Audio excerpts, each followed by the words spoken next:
Hello everyone. Sometimes when you sit back and you can remember the old stories that Circuit Overseer or the elders mentioned or they read in their articles. I remember one. It was called The Dog Named Jehovah. Yeah. I thought that was going to be a pretty frightening story. Who in the world would name their dog after our Heavenly Father? Well, it started off these people was getting Jehovah's Witnesses knocking on the door, and they wasn't interested. So they went and got a dog, and they named the dog Jehovah. And this dog was protective of the family, and it was, my memory serves me right, it was also like a attack dog. Well, the next Jehovah's Witness came. The lady invited the person in. It was a female witness. And she went to get the dog. She said, "Attack, Jehovah." Well, Jehovah, the dog, did attack. But the problem was, it wasn't the Jehovah's Witness that got attacked. It was the owner. And the owner woke up. She was in the hospital, and beside her was the Jehovah's Witness. Well, the way the story goes, Jehovah used the dog named Jehovah to attack its own owner. Well, when this story came back in my head today, I'm going to tell you my version of the story. And I think this makes more sense than the other one, what I just mentioned. Yes, the lady did buy a dog, and she did name it Jehovah, if the story is true, and she was going to use it on Jehovah's Witness. But the problem was, it wasn't Jehovah made the dog attack. Jehovah didn't make the Jehovah dog to attack the owner on purpose.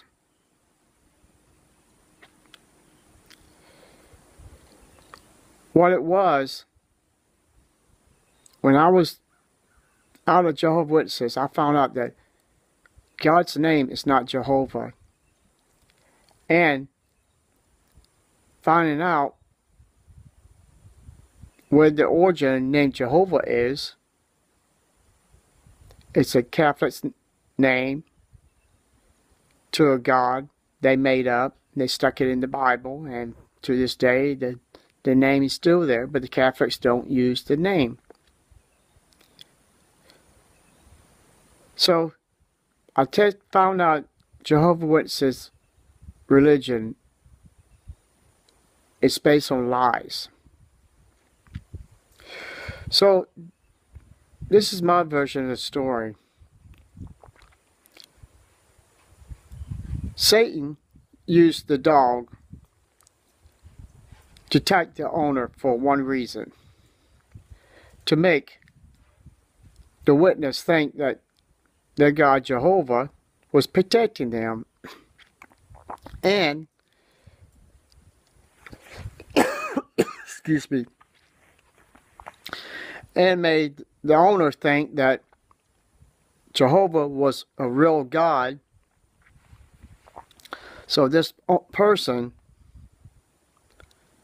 later on started studying And I think they later on probably became Jehovah's Witnesses. So that means Satan uses things to make Jehovah's Witnesses think they are in the truth by attacking the other person. I never thought of that way till a while back ago. I analyzed something else that I remembered. But I wanted to bring this out.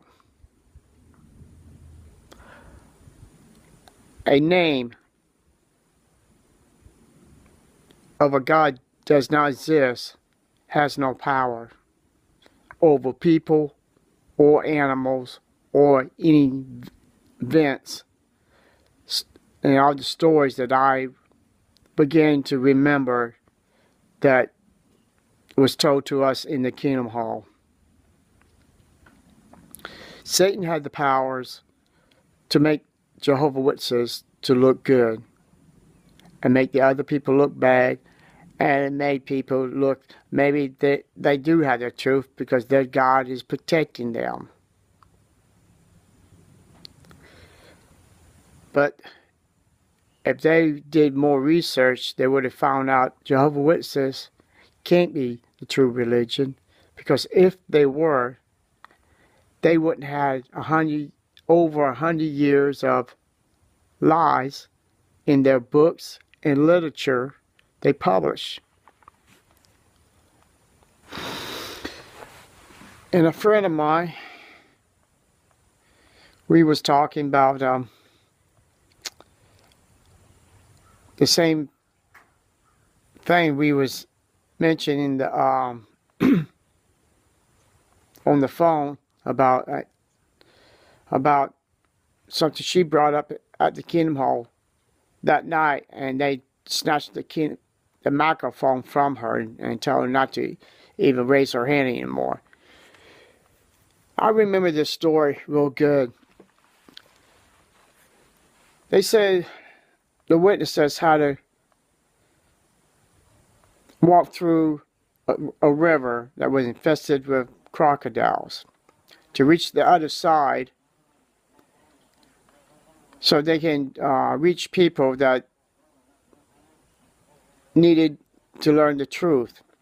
Well, they had to take a plastic bag or something, and they put their dry clothes in that and was carrying their clothes above their heads. So the clothes they was wearing was getting wet. But the thing that got to me and about the story and what she mentioned, wasn't that testing Jehovah? Isn't that what the comments, Jesus said, don't test God? That's what Jehovah's Witnesses do. They was actually sending their people into a river infested with gators or alligators to reach people so they could learn the truth.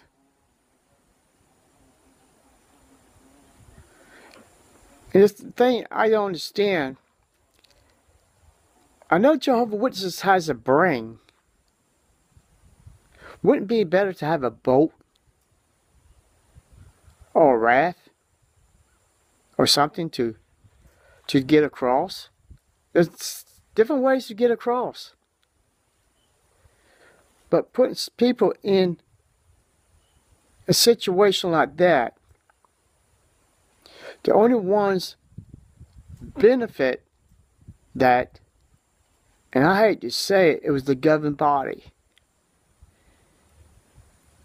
Yes, these men was getting people to do things and hoping and praying to their God that nothing happens to these people, because otherwise they couldn't publish in the magazine saying, oh, we lost so-so because a crocodile jumped them and killed them, and our God Jehovah didn't protect them.